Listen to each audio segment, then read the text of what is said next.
experiment, social experimentation. Meaning you split hairs as to whether it was a Darwinian experimentation or an Orwellian Darwin, blah blah blah. It's an experiment in how to control human beings. I think it's time to investigate these matters. When in doubt, find out. That's the key.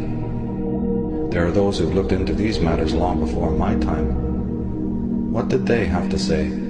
That's what I'd like to know.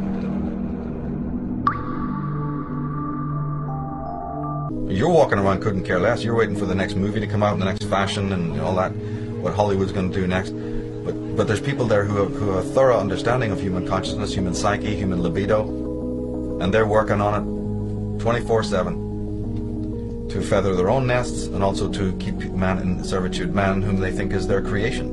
They think of man as just being one of their own,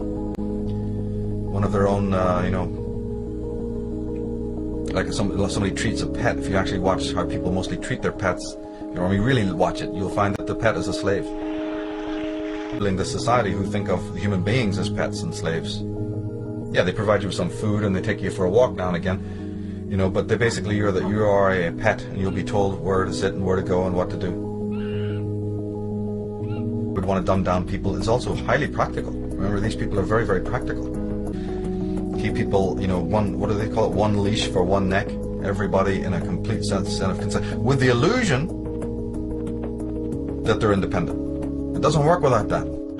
But if they're repeated for the 10, 20 years and you've been growing up, before you know it, you're a parrot of all of that. You don't even realize it was implanted. That's the whole point. You're not meant to realize that your thinking is not your own. That's the smokescreen I was talking about. You're not meant to know that you're under hypnotism. You're meant to think you're perfectly normal. So they're going to sell you the most irrational, most satanic, most vile, pornographic lies, but they're going to sell it in a capsule that makes you think that you're perfectly spiritual, perfectly adjusted, totally normal. As this process continues, the division between the outsider who's really sane and the unsane gets wider and wider and wider.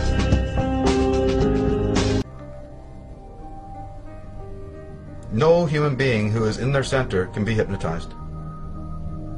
That's what needs to be remembered. No human being who is in their center, who is being guided, who is close to their intuition, who's a sharp, critical apparatus, who's got a sharp sense of judgment, can ever be manipulated. Not for any permanent or lasting length of time. They can be diluted temporarily perhaps, but it's like a muscle you have to keep on working on, a muscle you have to keep on sharpening, like anything. And I really believe that a lot of the obstacles and challenges and tragedies that are occurring in the world, that's what it's for. This is the grinder. This is the thing that's sharpening the blades of intelligent people. You have to have friction. I'm sorry, it just happens. You can't sharpen an axe or a beautiful blade without that grinder, without that sharpening apparatus and the friction that's caused and